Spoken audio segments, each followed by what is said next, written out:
Vai lá, Wilson, continua. Não, nem comecei. Então, tá bom. Então, é o tipo do filme esse que precisa de um capital de informações para que você saboreie, para que você aproveite. Ele não é um filme, por exemplo, de aventura ou apenas diversão, em que você chega e se contenta com aquilo que foi feito em termos de visual, em termos de montagem, ou música. Não, ele não é assim. Ele demanda, ele precisa de um capital cultural. Ele precisa que você entenda as partes do que está acontecendo. Ele tem também uma exigência muito grande de atenção. Você precisa de muita atenção, porque são detalhes. Eu costumo dizer que esse filme é uma cebola, né? Porque ele tem camadas. Você pode ir abrindo esse filme em várias categorias de análise. Você pode analisá-lo pelo lado política, você pode analisá-lo pelo lado sociedade, pelo lado trabalho, você pode analisá-lo como simplesmente arte, simplesmente cultura. Então você consegue desmembrar em várias camadas, em vários níveis esse filme. E por isso precisa de muita atenção. Ele é muito importante para vocês, porque vocês estão cada vez mais sendo incitados a escrever. A redação cada vez vale mais para vocês. E escrever tem muito a ver com prestar atenção naquilo que está fazendo. Quando você escreve uma redação, você está criando.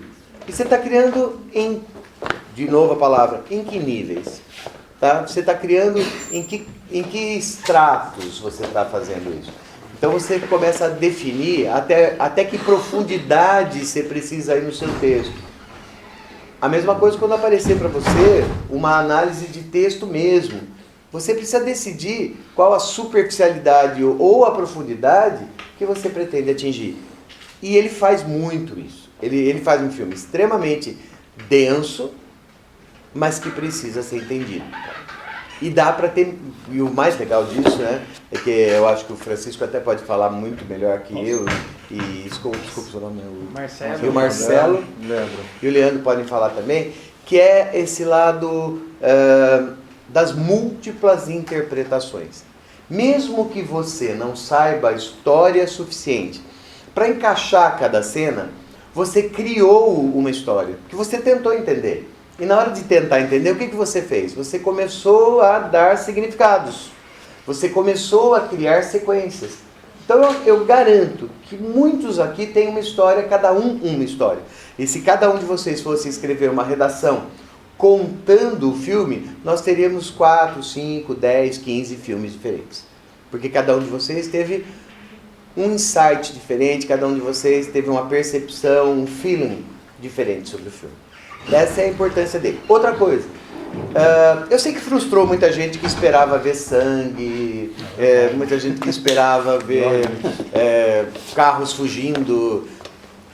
Sei que frustra um pouco. Mas a ideia é essa. Se nós não passarmos para vocês, vocês só vão assistir isso quando forem adultos. Se assistirem. Então, algumas vezes vocês têm que ser forçados ou surpreendidos com algo mais cultural. Por exemplo, nós fizemos isso nessa Semana Expressa. No primeiro dia, entraram 4 meninas dançando balé, né? Um balé extremamente clássico, e aí eu interrompo com uma música mexicana daquelas bem mariachis, lembra? Uhum.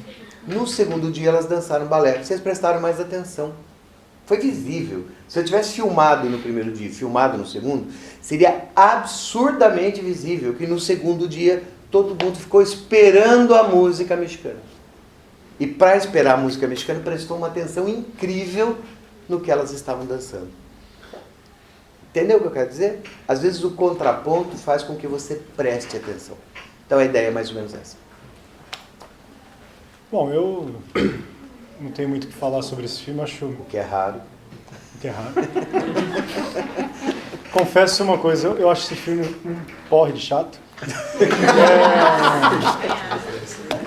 Eu acho que vou falar agora das minhas impressões, depois eu faço uma análise, mas eu prefiro Posso jogar fazer pra- a sugestão era Hair.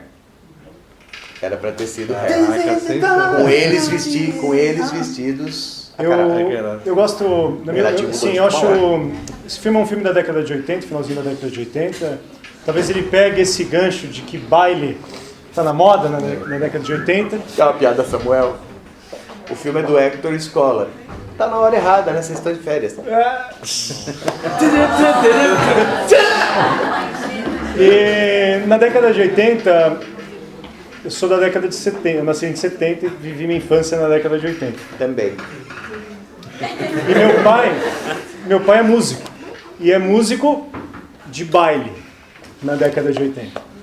Então, toda vez que eu penso em baile na década de 80, eu tenho uma impressão ruim. Eu sou da década de 90, minha adolescência, que eu vi o Nirvana. Discoteca e blá blá. Pois é, né? Que eu vi o Nirvana, por exemplo. Então, Mas nunca Disco o Inferno, porque ele é católico. mas a minha religião não está em questão agora. Eu sou da época de... Sensacionais. Eu sou da época de filme Rambo. Sim. Né? Eu gosto de filme que tem narrativa. Que é um belo drama, hein? É um belo drama. O primeiro. O primeiro. O primeiro é um drama. Eu gosto de filme que tem narrativa e, sobretudo, porrada. Então, quando eu concordo com o Wilson, fez uma análise, na minha opinião, perfeita do filme. Um filme que exige demais da gente sobre atenção, sobre repertório histórico. Eu ficava ali do lado do Anderson tentando pegar alguns repertórios. O que está acontecendo aqui e tal. Então, o filme, na análise do Wilson, concordo plenamente. Mas essa transposição do teatro, porque é isso que esse filme faz. Ele é um filme que transpõe o teatro para a tela, e essa coisa da tela fixa, ou seja, não ter cenário, não ter set de filmagem, isso me incomoda profundamente. Eu acho que o cinema é uma arte que pode explorar narrativas quase que infinitas, e quando eu vejo um filme fechado, que foi aquele o Lars von Trier tentou fazer isso no filme No Dogville. Dogville, isso me incomoda, isso é uma questão de impressão pessoal, isso me incomoda muito. Esse filme é um filme que me incomoda demais, assim, porque eu fico claustrofóbico assim quando assisto filme. Mas, do seu ponto de vista, agora eu fiz a minha análise técnica do filme. Do seu ponto de vista filosófico, essa questão de essa exigência que o filme nos faz, de olhar cada detalhe e ficar pensando no repertório, esse filme, de fato, ele é perfeito para isso. Quer dizer, você fica, parece que o filme nunca começa, né? Você fica sempre esperando alguma coisa. acontecer a narrativa. Não fala também, né? Não tem um diálogo, não tem Diálogo, fala. né? Então, cada percepção do filme é uma percepção que requer da gente uma atenção diferente do que a gente está É acostumado. o segundo filme sem fala que eles assistem, que eles assistiram a Guerra do Fogo também. Sim. Que é mais ou menos a mesma época, né? Exatamente. Um é 81, esse é 83. E então, para mim, então, o que esse filme explora? O século XX. E aí, o que é o século XX? Essa é a grande pergunta do filme. Quer dizer, o que é a narrativa do século XX que no filme é expresso dentro de um salão? O século XX, se vocês perceberem bem, ele é o fim de uma era. Quer dizer, ele marca o fim de um período e o início da nossa era. Eu gostei muito do começo do filme, embora não gostando do estilo do filme. Quando a gente visualiza os personagens amargamente, eles se olham no espelho o tempo todo, eles têm uma preocupação o tempo todo com aparência, né? O tempo todo, tanto os homens quanto as... A primeira cena do filme é a mulher, assim, a primeira cena, já entrando numa narrativa, é a mulher olhando no espelho e mexendo no batom, né? E todas as mulheres que vão entrando, elas dão uma olhada no espelho, elas se olham o tempo todo, essa troca de olhar, o espelho está presente o tempo todo ali, né? Essa troca de olhar entre eles, e depois entram os homens, e se vocês perceberem, os homens extremamente também ressentidos, vamos dizer assim. Esse primeiro bloco do filme expressa bem o ressentimento. O ressentimento do quê? É isso que eu fiquei perguntando. Né? Por que eles são pessoas, os personagens são tão ressentidos, tão amargurados? Né? Eles medem uns os outros com extrema desconfiança. Né? Eu fiquei pensando por que essa desconfiança, de onde vem essa desconfiança, o que ela expressa essa desconfiança, já que é um filme que deve explorar da gente certa simbologia. E no meu modo de entender, essa desconfiança é a desconfiança justamente entre as nações. Né? Cada personagem, em certo sentido... E das classes ali, no caso. E das classes também. Embora seja bem difícil de analisar qual nação é certo personagem, e qual classe também, ele explora bem o ressentimento que o fim da modernidade gerou na nossa experiência como cidadão, como pessoa. Eu acho que o que melhor marca o fim da modernidade é a experiência do ressentimento. É a experiência de olhar o outro com desconfiança. Essa primeira mensagem do filme, para mim, é impecável. Porque ela é impecável em que sentido? Quando eu comecei a assistir, eu estava emburrado, puxa, meio fake, né? Achei meio fake e tal. Uma maquiagem estranha, os caras vão poder detalhar isso melhor. Mas quando vai para a lembrança do barman, quando a gente cai no filme, na história do filme, e cai na vitória da Frente Popular, que o Wilson pode falar melhor disso do que eu, Vale a pena. Eu percebo que o filme é justamente o problema do fim da modernidade, ou seja, o problema da decadência, da experiência de que nós, modernos, chegamos onde eles vão chegar, né? Nessa experiência de total esvaziamento de significado que é a nossa vida no século posterior ao século XX. Então, para terminar minha parte, o que marca o século XX? Quer dizer, o que ele é marcado de forma assim, qual é a melhor expressão que nós poderíamos usar para definir todo o século XX? A experiência de decadência, aquela experiência que vinha da modernidade enquanto era iluminismo, que é a experiência da libertação do homem, que é a experiência do homem livre, senhor de si, mas de uma experiência que é construída em guerra, campos de concentração, e que depois é refletida justamente na década de 70, 80, que é a tentativa de um hedonismo que tenta buscar o esvaziamento dessa experiência ruim, que foi o século XX, mas que é uma experiência, eu gosto muito dessa palavra experiência, certo? Mas que é uma vivência que cada personagem passa de tentar buscar sentido da vida, mas que nunca é alcançado.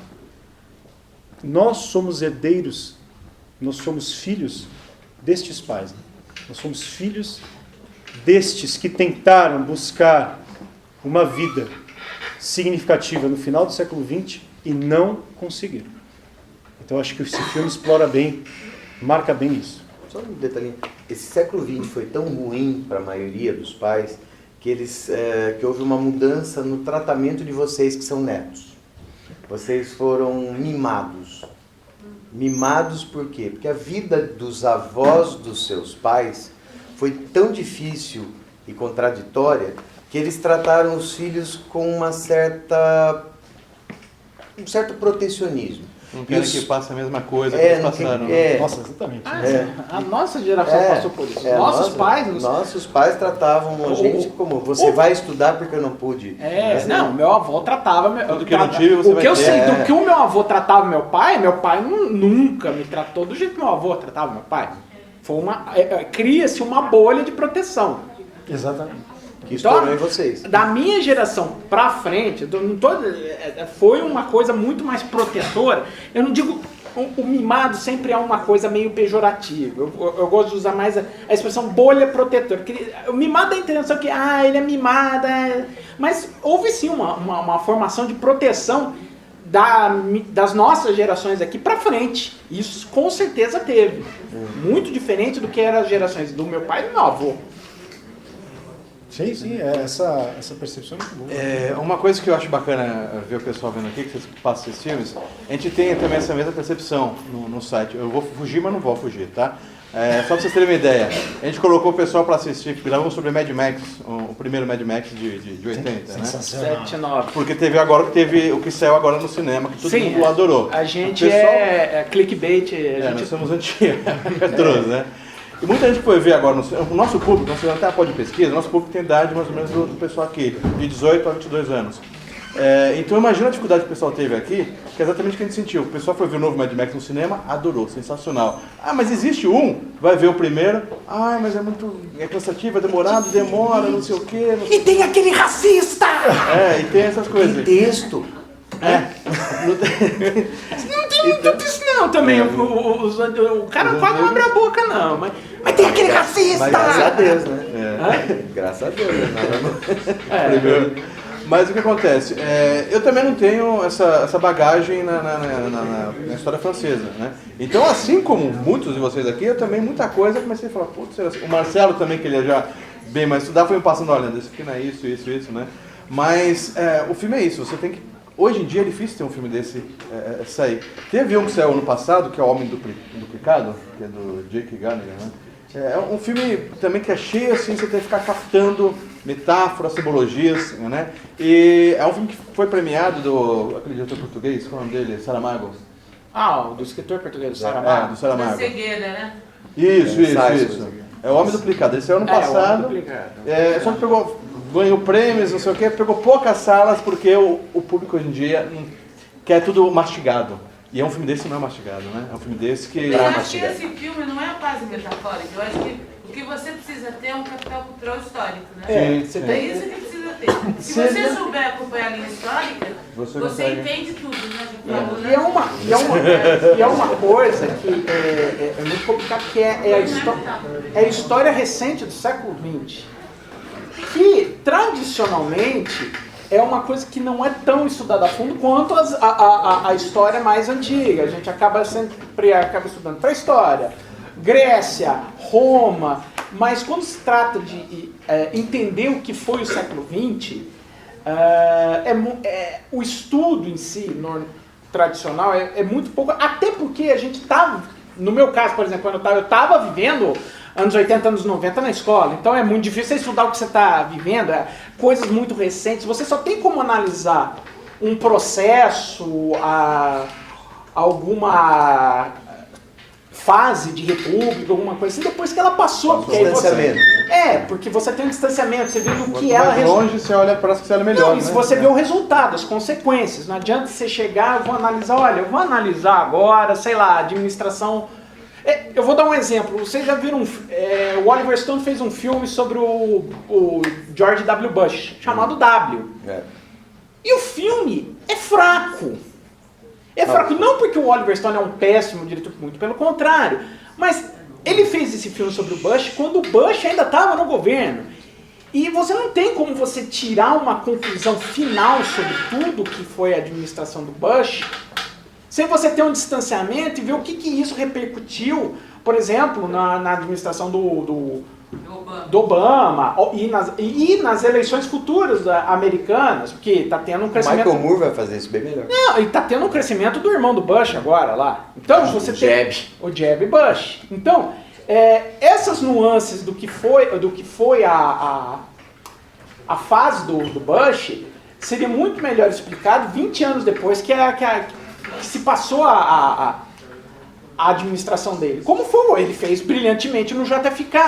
Ou no Nascido a 4 de Julho, que embora eu não goste, ele faz um panorama da época perfeito. Então, mas o Baile, ele também é de 80 e... É de 83. Ele está na mesma época ainda, ele não tem esse distanciamento. Mas o que acontece? Ele não faz... A melhor parte é que ele conta de antes.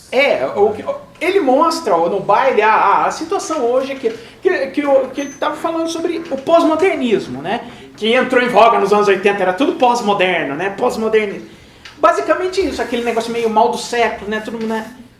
Que o pós-modernismo, na verdade, é a ressaca do que foi todo o século XX. O século XX foi um porre e no final ficamos com a ressaca.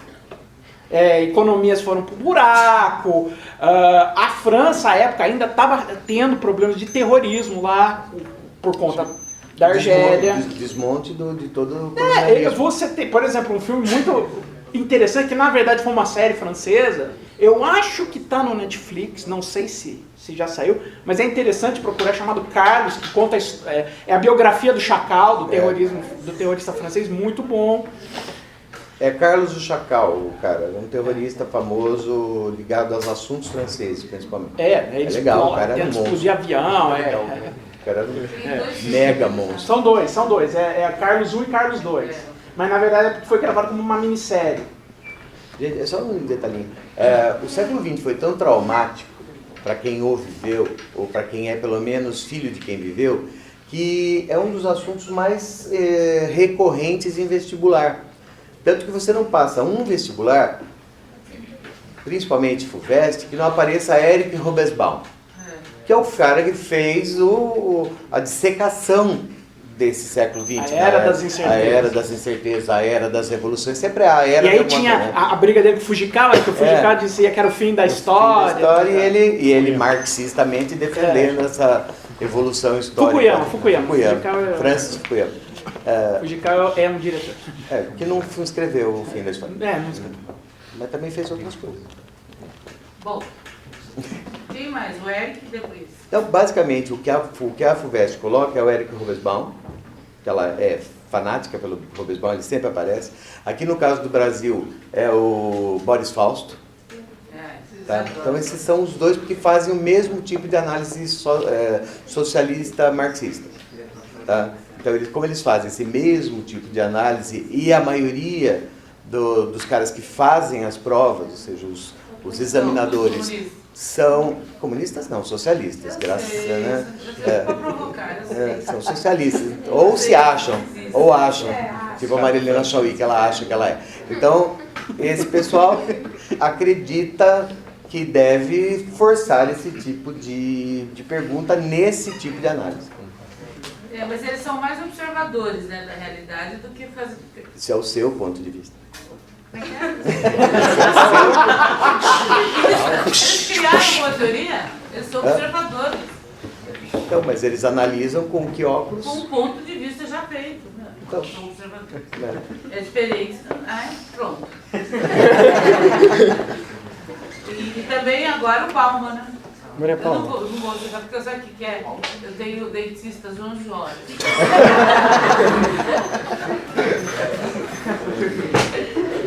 O Palma também, que eles adoram, né? Nossa. Bom, mas em se tratando daí, que o filme em si tem uma história, né? O filme tem um personagem principal, né? E alguém pode falar quem é o personagem principal do filme? O baile. O salão. O salão. O salão de baile é o personagem principal. Você conta toda a história e você usa esse salão para contar toda a história recente da França. O filme é uma coprodução Itália, França e Argélia. Isso é muito importante porque acontece no desenvolvimento do filme. Aquele argelino lá, o Pied Noir, né? Então o que acontece? Você tem, você passa por momentos históricos, você tem a vitória da Frente Popular e você vê trabalhadores fazendo, dançando, comemorando, aí entra aquele casal, que aí é uma história à parte, não é uma... Aquela história daquele casal não é uma alusão a lutas de classe, a algo que estava acontecendo. É uma historinha que está ali no meio para dar um motivo. Tem uma série de histórias à parte do conceito histórico que estão ali colocadas para dar um certo divertimento a quem está assistindo. Qual casal está falando? O casal rico. Mas o casal rico representa o capitalismo. Sim, representa o capitalismo, mas você vê que não tem uma questão... é símbolo... Sim, mas não tem uma questão de luta de classe forte ali. Mas uma parte Não, que pega mas a esposa dele. ele mostra que com a vinda dos americanos se mais pra frente. reestrutura a sociedade francesa e a economia francesa. Sim, mas é mais e pra surge frente. uma diferença de classe. Tanto que quando o povo assume o baile, ele sai. Não, ali Eles não antes, se misturam. antes é dos americanos, antes dos americanos. O que está acontecendo, ele está no meio eles estão na festa, o cara está observando, você tem uma representação. Aliás, esses personagens estão lá mesmo para dizer para o espectador, isso aqui é a elite, e esse aqui que estão fazendo a festa é a classe trabalhadora. para ninguém pensar, é uma elite que está fazendo festa. Então eles estão ali mais jogados, mais por isso. As decorrências vêm mais para frente, né? Aí você tem a chegada dos nazistas, né? E os nazistas tomam a França. É muito importante isso a gente perceber, que antes você estava vendo uma festa, o pessoal fazendo aquela dança com a bandeira, e é uma bandeira vermelha, né? Legal. Da França. Não, no início. No início. Da Frente Popular. Quando a França é tomada pelos nazistas, entra a figura do colaboracionista, né? É o Pétain. Que tem que é uma vergonha para a França, porque o Pétain foi o herói da Primeira Guerra Mundial. O Pétain foi o general herói da Primeira Guerra Mundial que venceu os alemães. Na segunda, ele topa ser o comandante. O adesista, o colaborador. Mas principalmente o chefe da França da República de Vichy. Que era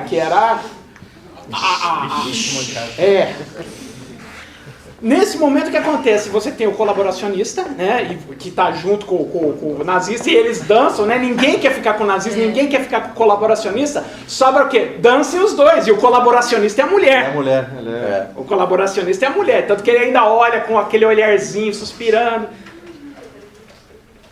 Quando aí toca o sino, França liberada. Você vê que ele leva a bandeira da República de Vichy, o colaboracionista, ele com aquela bandeira azul. E aí a liberação da França deu um sentido de nação para o país muito grande. Tanto que aí a comemoração era com a bandeira francesa, a música Bleu, Rouge, Blanc. É uma farandole, que é a música mais tradicional francesa. Exato. E depois tem o rechaçamento, né? Chamam ele. Exato. Muito legal, que aí o colaboracionista, não, eu sou francês, mas tudo ficou mágoa ainda, né?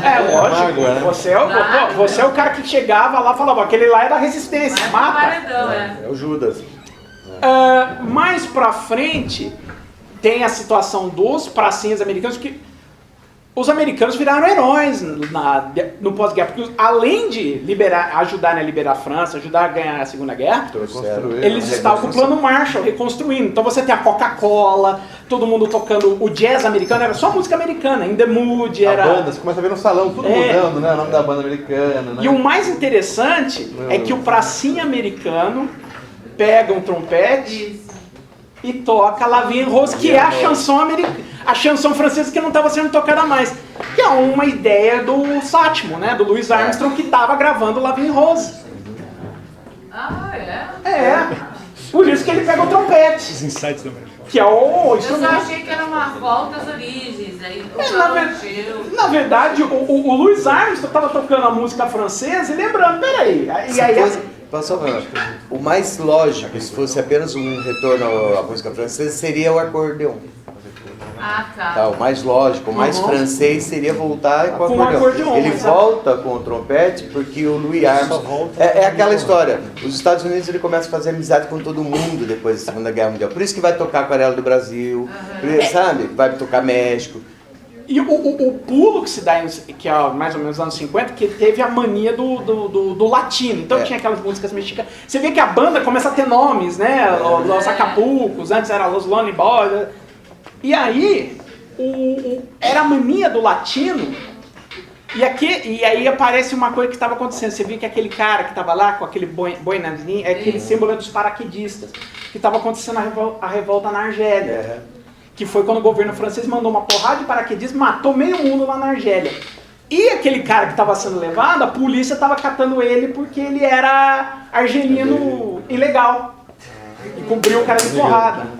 Só um minutinho aqui. Gente, presta muita atenção nisso e vá atrás de tudo que você puder sobre essas imigrações do final da descolonização de África e Ásia, porque hoje em dia um dos assuntos mais quentes que você pode enfrentar no vestibular é essa imigração que está sendo aceita, né, pelos europeus agora. Então aquele monte de gente morrendo na travessia do mar Mediterrâneo. Então presta muita atenção nisso, é um assunto não é quente, é um assunto e um aceita com grandes aspas, né? Não Os aceita. franceses não gostam de argelino. Não, eles chamam de pied noir, os pés pretos. Ele pode ser branco que nem o Chico, mas ele veio da África, ele é um pé preto. Tanto que aquele cara que, ainda voltando antes do período da guerra, que ele tenta dançar Com todo mundo. Não, mas ele tenta dançar com a mulher do rico, ele namora a mulher do rico, ele põe uma bandeira que é da Argélia.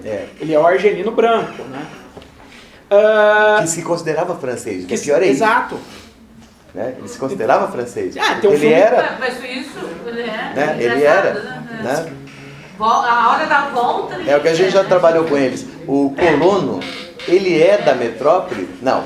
Ele é filho da metrópole. Ele é filho da metrópole. Então ele nunca é considerado como metropolitano. Brasileiro era brasileiro, nunca português. Brasileiro, não era Reinol. Aliás, um dos maiores escritores da língua francesa é argelino, que é o Albert Camus. Um dos maiores jogadores de futebol da história francesa é argelino também. Zidane. Prefiro esquecer. Zidane. Prefiro esquecer. Cabeceador? Não, prefiro esquecer. Cabeceador em ambos os sentidos, né? No gol e nas pessoas. Aí você tem, em 68, os protestos de maio, né? Que aí antes disso, você tem o rock entrando, né? O rock expulso. E é muito importante a gente ver que o rock, ele não é uma música de baile, as pessoas não tocam. Você põe o rádio pra tocar. É a jukebox, é a jukebox. Né? A banda pela... Então a banda sai de cabeça baixa também. Você vê que os caras foram passados para trás totalmente. A influência americana e era realmente a nova geração tomando conta. Os baby boomers finalmente, né, virando adolescentes e um público consumidor. E teve o rock, era aquela rebeldia, era sexualidade. E aí, em 68, a revolução, os protestos de maio, né? E aí toca Beatles, que era uma coisa, que era algo identificado com o público daquela época, embora eu, no caso, eu colocaria Street Fighting Man dos Stones, mas enfim, é outra história. Pra dar na cara, né? É que a Michelle é uma canção francesa, né? Ela tem aquela, o Paul McCartney, ele de todos lá que compunham naquela época, ele tinha mais ouvido para todos os tipos de gêneros. Então ele compôs uma música francesa, utilizou o Michel e tal. Mabel. Fizemos uma passada rapidinho. Só falta já que você é o The Master Boss and The Master Boss, the Boss da Master. E a estética? A estética é a seguinte, você pegou um filme, a proposta desse filme era o quê? Eu vou fazer um filme sem diálogos, que vai contar a história de um século, através da mudança de música, através da mudança de vestuário. E estereótipos. E estereótipos. Cinegrafia e música, né? Basicamente ele utilizou conceitos do início do cinema para fazer esse filme. Cinema mudo, você disse? Sim, então você tinha, primeiro, o cinema mudo, quer dizer, o cinema onde você não tinha o som, a pessoa falando. Até o som aparecer, que isso foi em 1926, era tudo mudo, você tinha só um acompanhamento que o cara tocava na hora, ou então alguém mandava, ou então alguém, quando já começou a ter alto-falantes, mas botava uma trilha qualquer, o filme não tinha som. E a época, antes do som aparecer, tinha. Posso só falar uma coisa? Isso é impensável para vocês, né? O filme não ter som, né? Mas, por outro lado, eles faz eram. algumas piadinhas na sala que morrem na parede, assim. Por quê? Tipo Samuel. Porque não tem referencial para isso. Mas nunca viram, ou melhor, nunca viram não ver, sabe? Mas nesse caso desse filme foi mais fácil fazer isso porque ele era uma peça de teatro também, não era? Não? Ele foi baseado numa peça de teatro, mas ele é mais, na verdade, é mais um balé que você está vendo, né? Como se fosse um teatro. Como você vai no teatro, isso, como o Carlos Saura fez no mesmo ano com o Carmen. Você está no teatro, sentou e está vendo o balé. O balé que é contado sem... Mas o que eu ia chegar a isso, ideias do início do cinema também, que o cinema começou como se fosse teatro filmado. O cara punha a câmera aqui, o pessoal representava aqui num palquinho. Você vai ver o filme do Méliès, Viagem à Lua, é basicamente isso. A câmera está lá, parada estética, e o pessoal representando à frente. É um teatro filmado. É um teatro filmado. Você tem o proscênio. Você tem o teatro em si. O palco. E aí, depois que o pessoal começou a arrancar a câmera e falar, não preciso A mostrar câmera que é um mexe, teatro. vira pro lado. A câmera vai lá. pode mexer, a câmera pode fazer enquadramentos. A Fim câmera... da quarta parede. Exato. Não é nem a quarta parede em si, mas você pode botar um close-up. Em vez de botar as pessoas todas em plano geral andando aqui representando. Você pode botar um enquadramento aqui. Captação do áudio. Não, e aí depois se foi ter o áudio, né? E aí o grande passo do áudio que falaram que sempre foi citado aqui, os filmes até aparecerem no áudio, visualmente eles eram extremamente sofisticados, em termos de ideia, em termos de você compreender. Você colocava visualmente, conseguia transmitir uma ideia, sem precisar falar. Quando o áudio apareceu, o cinema andou um pouco para trás nesse sentido, a época. Ele mastigou tudo pra... Não, era pior, porque era assim, como você tinha que... Esse recurso? Você tinha que falar, olha, tem áudio, então o cara falava assim, estou abrindo a porta, estou sentando na cadeira, coisas assim. Desculpa, o maior exemplo dessa coisa sem o áudio é a escadaria do Potemkin, Coração do que é Potemkin. aquilo? A simultaneidade das cenas, que você fica assim... Não, mas aí a simultaneidade da cena, a gente já está entrando em outro âmbito, que é a edição do Eisenstein. Que o Eisenstein, além de bom diretor, ele era um fenomenal editor. Ele foi o cara que criou isso? que ele... Vamos dizer assim, a edição já era um conceito... colocar no cinema. Assim, o primeiro filme, assim, filme, nesse sentido que a gente conhece de contar uma história, tal, que a gente pode dizer iniciou o método de contar o cinema, é O Nascimento de uma Nação. Foi completamente racista, tal, Como que é o nome dela? do Griffith. Griffith. É. Não, dela não, eu tava pensando na... do livro. Einstein, né? Esse é o nome. Ah, não, é o Nascimento de uma Nação, um filme completamente racista Mas lindo. Não, e super bem editado. Tanto que eu tava assistindo o filme Nascimento de uma Nação, uma hora eu tava torcendo pra Ku Klux Klan. Tipo, tá. Eu falei, não, peraí, isso é errado! Não pode! É verdade. Porque o filme é tão, assim, nesse sentido, ele é editado, que você fala, foi ali que começou a edição mesmo. E o Eisenstein deu um passo pra frente. Vocês sabem o que é edição? Ele levantou a mão. Agora ninguém mandou levantar. Ele é cineasta. O filme ele não é filmado assim do começo pro fim. Ele é filmado em pedaços e depois esses pedaços são cortados, editados, tá bom? Então editado é isso, é a montagem de todas as cenas. Era isso que você ia falar, né? Numa ordem, numa... Entendeu? Então, Ele é cineasta, ele tá escondendo aí a... Só que é o seguinte, o Eisenstein, ele jogou a edição para um outro patamar. O que ele fez? Ele catou... É engraçado, porque a gente tá falando baile e a gente tá indo para um outro lado, mas ajuda. Ele catava coisas, não só ele, mas também todo mundo da escola russa, ele colocava assim, um cara feliz, e eu ponho a imagem, e eu corto para uma imagem de uma criança. Eu estou feliz porque eu vi uma criança, eu me emociono com uma criança. Ele põe a mesma imagem da pessoa feliz, a mesma. E aí a próxima imagem é um prato de comida. Eu tô feliz que eu tô com fome e vi comida. É bem narrativo. Assim, não, ele tá usando a narração, mas ele tá usando imagens que não tem nada a ver. Uma pessoa feliz pode ser feliz com qualquer coisa. E junto com uma outra imagem, você dá um terceiro significado. Então foi isso que o Eisenstein fez. Então, o mais importante até do que o Eisenstein entendeu que a edição consegue dar um terceiro significado a duas imagens, entendeu? A junção das duas gera uma terceira coisa. Então, o importante, às vezes, conta a direção. Estraga a direção. Tem cineasta que põe o cara que faz a montagem junto com ele, mesmo. Não, existem cineastas que ou editam o próprio filme, o caso do Robert Rodrigues, que quem viu Sin City, ele edita o próprio filme, mas tem cineastas que sempre colaboram com o mesmo editor. Que se vocês forem ver, o diretor de fotografia e o editor são as colaborações mais frequentes dos diretores. O Spielberg trabalha com o Michael Kahn desde, deixa eu ver aqui... Não, o Tubarão foi, acho que ou do 1941 ou do Caçadores da Arca Perdida. Vão lá mais de 30 anos, é o mesmo cara editando o filme. Você sabe que tem uma escola de documentaristas que fez, por exemplo, o Cacheiro Viajante? Não o Cacheiro Viajante do Ribeiro, um documentário sobre o Cacheiro Viajante. Que fez como o Kennedy foi eleito. Você sabe, é muito legal, é um documentário diferente. É um documentário parecido com o do Eduardo Coutinho. Ah, sim. É muito estranho, sabe?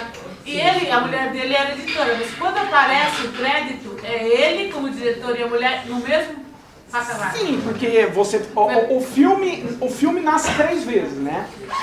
No roteiro, na captação e na ilha de edição. Na edição. O próprio Tropa de Elite, o primeiro Tropa de Elite, eu não quero falar mal do Tropa de Elite aqui, porque depois, você fala mal do cinema brasileiro, não é isso. Mas o que rolou, o burburinho do pessoal que estava por trás, falou que o filme foi salvo na ilha de edição. E basicamente foi mesmo. O próprio editor até, o diretor até, o Padilha até meio que deixou isso no ar. O que acontece? Ele tinha um filme que ele estava contando, quando ele terminou de ver o filme não se contava, assim, não dava certo, as cenas que ele tinha não cabiam, mas ele sabia que ele tinha uma puta atuação no Wagner Moura. Ele pegou, remontou o filme, meteu uma narração por cima, o filme fez o sucesso. Só que ele é um cara que ele tem uma visão mais de esquerda. E o filme andou muito na ambiguidade, porque ele virou, eu salvo a minha intenção ou eu salvo o filme?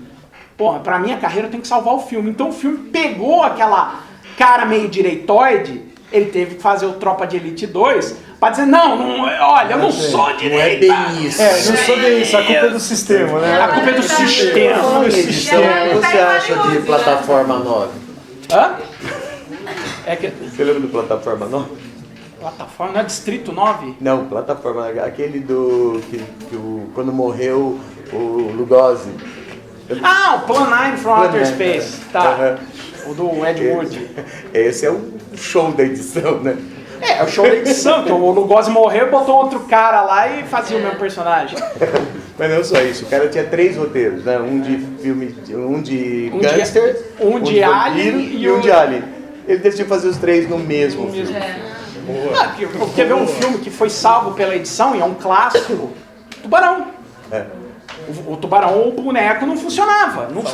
O nome do filme, quer dizer, não é o nome, porque o nome em inglês é Jaws, mas tá, o astro do filme é o tubarão. Você não tem o astro do filme. O tubarão aparece, se você contar o tempo de tubarão em tela, não tem 5 minutos. O filme a música é mais frequente. A música tá lá, aqueles barris estão lá, pra você falar, o tubarão tá ali. As caminhas mexendo debaixo da água. Não era aquele do suspense, o que o Hitchcock falava? Que quando aparece o monstro é menos interessante do que esperar pelo monstro? O Hitchcock, ele mesmo Não sabe, psicose. A cena de edição do chuveiro é pura edição. A faca não pega naquela mulher, mas nem um segundo. Você não vê entrar. A faca não entra, mas você tá vendo a mulher sendo esfaqueada, cara. E como?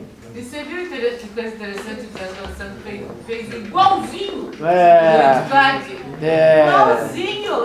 A mesma cama, pegou direitinho. Com vice em voga. Voltando ao baile. Demos uma volta. A gente costuma fazer isso Você no podcast. Tá parecendo um podcast. Olha, Pode dar pauta. Olha, só pra dizer, o podcast do. Tá calor. Mas o lance é esse. Só fazer uma pergunta, daí a gente vai para os alunos. Qual a ligação que você faz entre o baile e a expressão convidar para dançar? Sou sacana, né? Ué, num baile você convida uma pessoa pra dançar, né? Na história. Hã? O que é convidar para dançar? Metáfora. Aí tem uma metáfora importante. Aí sim é metáfora.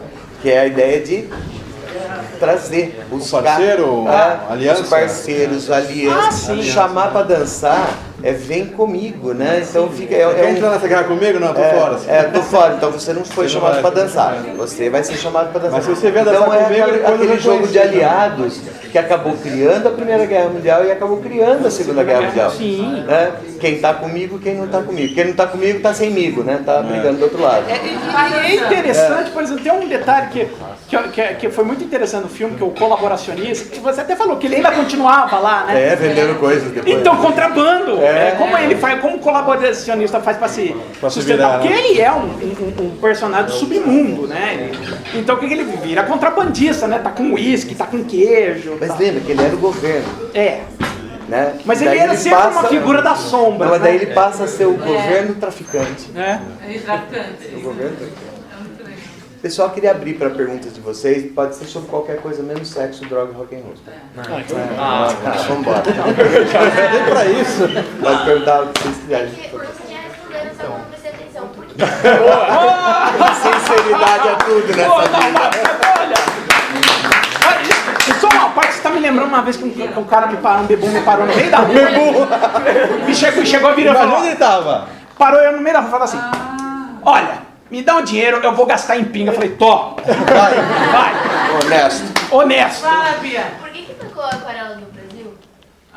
Influência latina, americana? Nos anos 50 estava tendo muito a questão, vamos dizer assim, entre aspas, né, Dr. Evil, a moda do latino. Então você tinha, não só... Carmen Miranda. Não, a Carmen Miranda foi até antes, né? Foi nos anos 40, mas até os anos 50 você tinha orquestras tocando música latina. No Brasil também teve muito isso, música caribenha. Elas tocavam mais nos Estados Unidos e tudo que tocavam, fazia sucesso nos Estados Unidos ia pra lá também. Nisso? Você tem que lembrar que o final da Segunda Guerra Mundial é o começo da Guerra Fria. E o mundo passa a ser dividido por duas, digamos, intenções. As intenções socialistas capitaneadas pela União Soviética e as intenções capitalistas liberais também influenciadas pelos Estados Unidos. E eles estavam angariando pessoas para dançar com eles.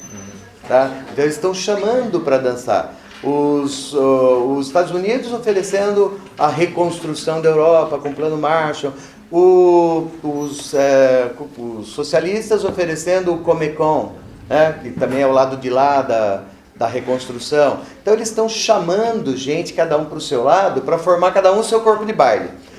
Eu tenho que puxar o saco dos povos que eu estou querendo chamar para o meu lado. Então eu tenho que valorizar o que deles?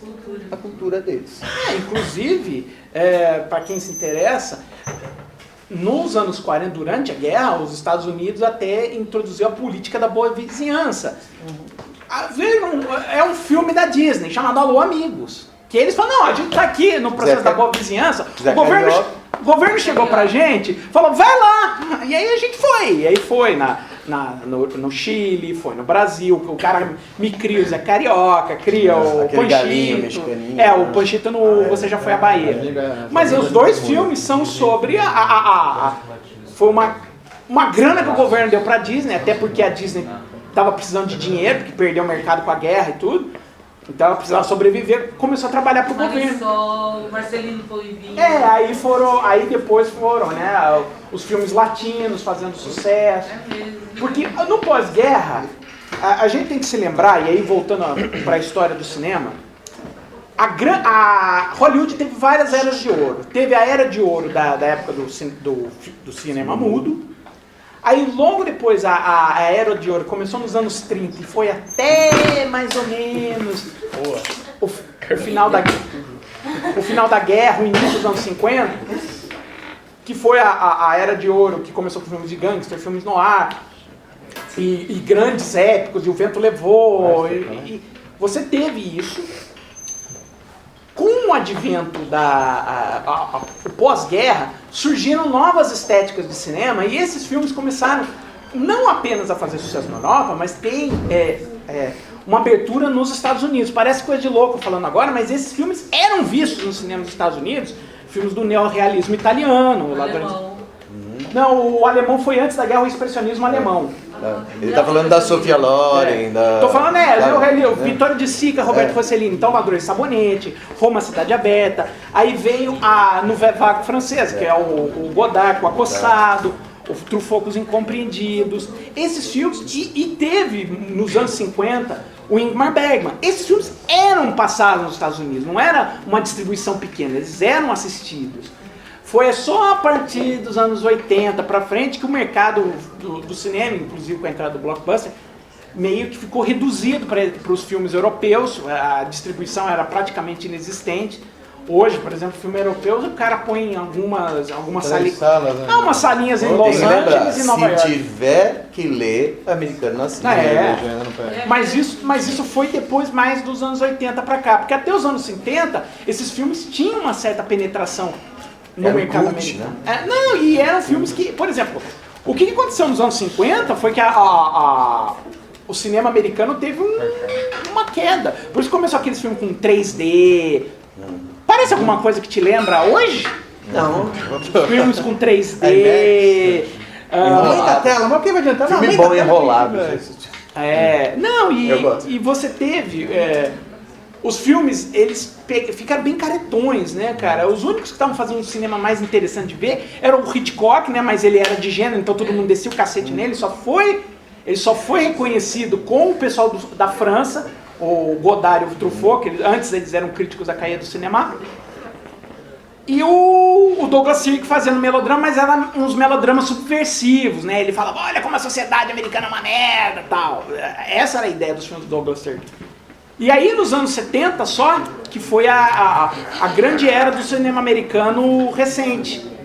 Que era um filme... Não, era o Scorsese, o Coppola, que eram filmes críticos da sociedade americana. E filmes... Mas não blockbuster. Não, o blockbuster foi criado com o Tubarão e logo em seguida com o Guerra nas Estrelas. Que aí eram filmes mais com efeitos, mais detonação e tal. Mas filmes assim, críticos, tipo Poderoso Chefão, Conversação, Taxi Driver, foi na época dos anos 70. Então,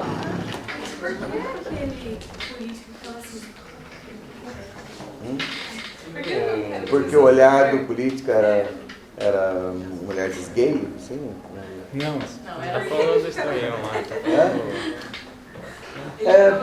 Eu acho que deve ser, eu estou chutando, eu acho que deve ser alguma simbologia de tipo no olhar de frente, sabe? Porque é considerado que quem olha de frente está falando a verdade, está sendo mais direto. O olhar de lado é considerado sorrateiro, é considerado algo desconfiável. E ele era uma pessoa desconfiável e, portanto, ele passa A gente tá falando do colaboracionista? É. Tá, o que aquele olhar de esgueio passou pra você? Simples. Tá prestando atenção nas coisas. Prestando atenção nas coisas ou ele estava maquinando? Malandragem. Malandragem. O malandrão não olha no olho. Ele estava se esgueirando, vamos dizer assim? Ele tava meio que planejando as coisas. Era exatamente essa a intenção do diretor. O diretor, às vezes... Muito obrigada. Nada. Bom dentista. Bom dentista. Obrigada. Bom furo. Às vezes um prego é um prego, entendeu? Algumas coisas ele passa bem claro e outras coisas ele não passa, né? Exato. Porque é você pega no cenário, essas coisas a entrada do banheiro, que primeiro tem as duas placas em francês, depois quando entra Os americanos em inglês, né? tem as placas em inglês. Algumas coisas são bem na cara, outras não. Alguém mais? Tinha um cara no filme que ele era todo estranho, tinha um narigão, assim, ele sempre era excluído. O queixudo? O mais alto? O queixudo que depois fez o nazista. É o mesmo ator. Depois faz o cara que bebe. Assim, né? No esse era o início, mesmo personagem. no início e no final ele tá dançando meio assim e tal. Aí depois ele é queixudo e depois ele faz o nazista. O que ele... Ó, o queixudo, geralmente, pelo que eu sei, é o estereótipo do francês, é o monton galoche, né? É o queixudão. Então ele é talvez o francês base, né? Tem caricaturas, né? O filme inteiro é caricaturado. Exato, não, e totalmente sem ginga nenhuma, né? Você vê que é durão, né? Parece que engoliu um bambu, tá lá.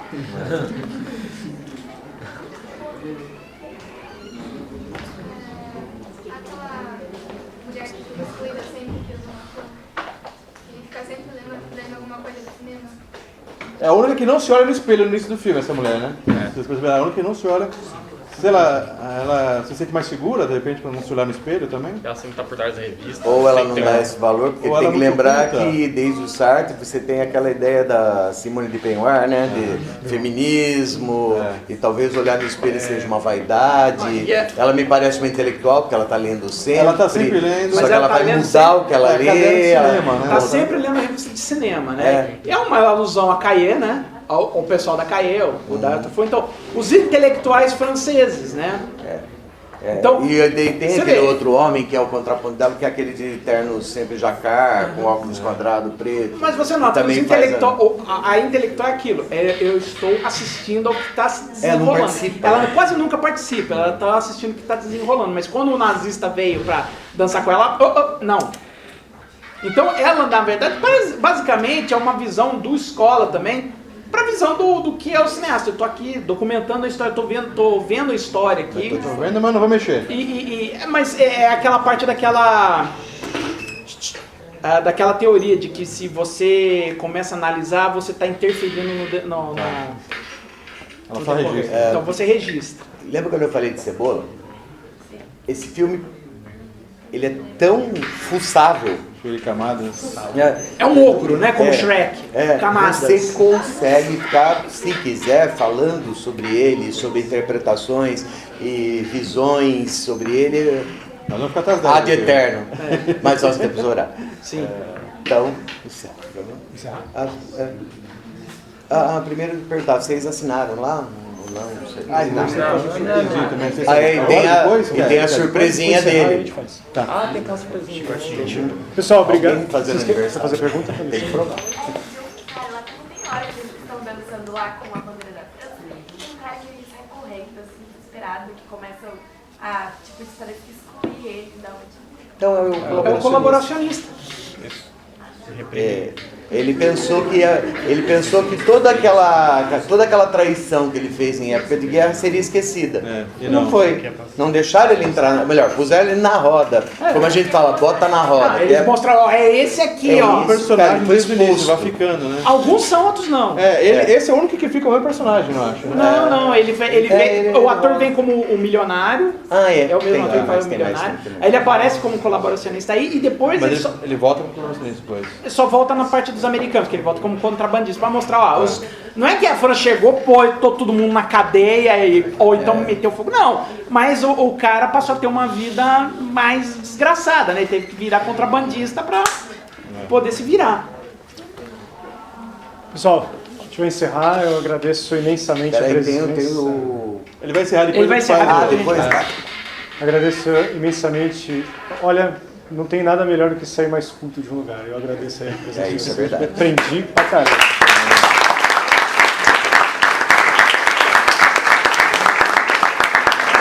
E só quietinho aqui ouvindo, vocês estão... Por isso que a gente chama ele de um especialista. Agora nós vamos fazer um sorteio dos ingressos. especialista. Agradecer ao Wilson pela participação sempre muito nobre. E nós vamos sortear os ingressos? Isso. Não vai mais que o Marcel falou que Blockbuster é ruim, acabou com o cinema. Né? Acabou com o cinema, mas eu quero ver. Eu quero vou ver. não, cara. Obrigado. Deixa eu pegar aqui. Obrigado, professor. Obrigado mesmo, viu? O sistema de sorteio, vocês fiquem à vontade. Eu acho que eles Não têm que deixa fazer ele sozinho, alguém segura.